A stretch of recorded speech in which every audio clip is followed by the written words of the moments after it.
बिजली और गैस के बिल्स के लिए भी एक रकम लैदा कर ली गई है। तो बारी आती है सौदा सल्फ खरीदने की। सौदा सल्फ की खरीदारी से पहले सबसे अहम बात यह है कि आपको एक नई फहरिस्त बनानी है। ये फहरिस्त इसलिए कि आप मार्केट जाने से पहले ये जानते हो कि आपको किस चीज़ की ज़रूरत है और कितनी मिकदार में उसकी ज़रूरत है। बाज़ औक़ात ऐसा भी होता है कि किचन में सामान मौजूद होता है और हमें पता ही नहीं चलता कि फलां शय की तो ज़रूरत ही नहीं, और बाज़ औक़ात हम कुछ सामान अपनी ज़रूरत से ज़्यादा ले आते हैं। इसलिए सामान की फहरिस्त बनाना बहुत ज़रूरी है। ख्याल रहे ये फहरिस्त 2 बार बनानी है, यानी महीने के आगाज़ में और फिर महीने के आखिर में। ऐसा इसलिए कि आपको अंदाज़ा हो सके कि आपने कहाँ कहाँ पैसे खर्च किए हैं और कहाँ फजूल खर्ची की है। बाज़ औक़ात हमें खुद भी पता नहीं चलता हम कहाँ कहाँ रकम खर्च कर रहे हैं। मसलन अगर आप हर रोज़ दिन में 4 कप चाय पीते हैं, 1 कप 40 रुपए का है, तो आप हफ्ते में 6 दिन ये काम करते हैं, तो ये कम आमदनी वाले शख्स के लिए महीने के आखिर में एक बड़ी रकम बन जाएगी। इसका एहसास आपको इस वक्त होगा जब आप बजट की दूसरी फहरिस्त महीने के आखिर में बनाएंगे। तब आपको फैसला करने में आसानी हो जाएगी कि चाय की 1 या 2 प्यालियों पर गुजारा करना है या चाय पीनी ही छोड़ देनी है। सौदा सल्फ खरीदते वक्त किन बातों का ख्याल रखना चाहिए, इस हवाले से मेरे पास कुछ टिप्स हैं जो कि नाजरीन के लिए मुफीद साबित हो सकती हैं। ऐसे स्टोर ढूंढें जो कि होलसेल पर सामान देते हों और ऐसे स्टोर पर सार्फ के लिए बाकी दुकानों की निस्बत कम कीमत पर सामान दस्तयाब होता है। सबसे अहम चीज़ ये है कि ज़्यादातर खरीदार आमतौर पर कीमतों का तकाबली जायज़ा भी नहीं लेते।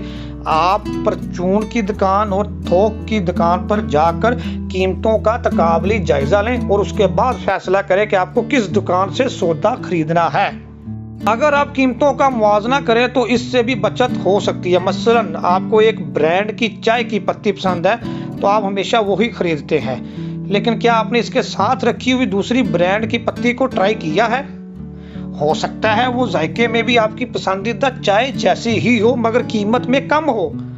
इससे आपके पैसे बच सकते हैं। इसलिए हमेशा देखें कि क्वालिटी पर तो समझौता ना करें, मगर किसी दूसरी कंपनी की चीज खरीद कर तो ट्राई कर देखें।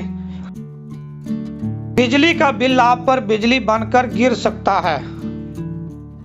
अगर आपके घर में बिजली और गैस का कनेक्शन मौजूद है तो आपको बिल तो देना ही होगा। हाँ, ये जरूर हो सकता है कि बिल का कम या ज्यादा होना किसी हद तक आपके कंट्रोल में है, और जबकि बिजली की फी यूनिट कीमत मजीद बढ़ रही है तो एहतियात बहुत जरूरी है, वरना बिजली का बिल आप पर बिजली बनकर गिर सकता है। इसलिए क्यों ना आप कपड़े धोने या इस्त्री करने का काम दिन के औकात में करें जो कि ऑफ पीक टाइम है।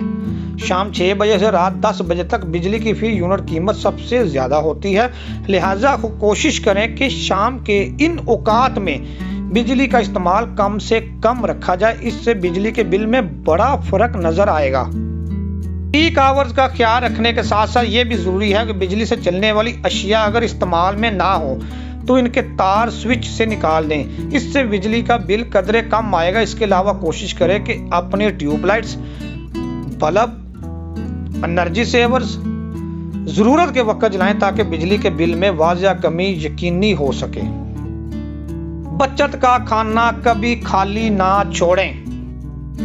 यह हकीकत है कि इस कदर महंगाई में महदूद आमदनी वाले खानदानों के लिए बचत का सोचना बहुत मुश्किल है, मगर नामुमकिन तो कुछ भी नहीं।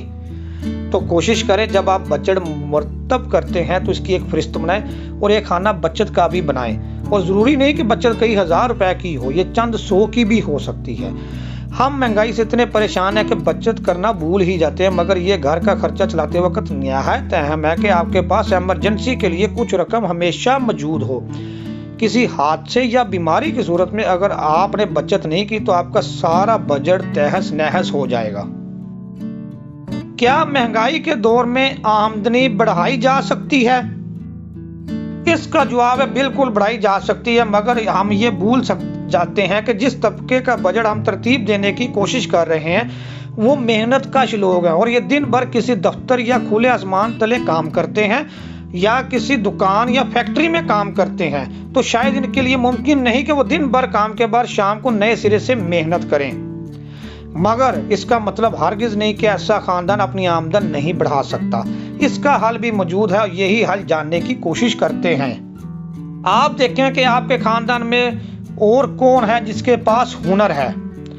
ये हुनर सिलाई कढ़ाई का हो सकता है, बच्चों को ट्यूशन पढ़ाने का हो सकता है, अच्छा खाना पकाने का हो सकता है। तो अब ये तमाम काम आसानी से घर बैठे किए जा सकते हैं। अब ऐसी मोबाइल ऐप्स मौजूद हैं जिनके जरिए आप घर में खाना पकाएं और डिलीवर करवा दें।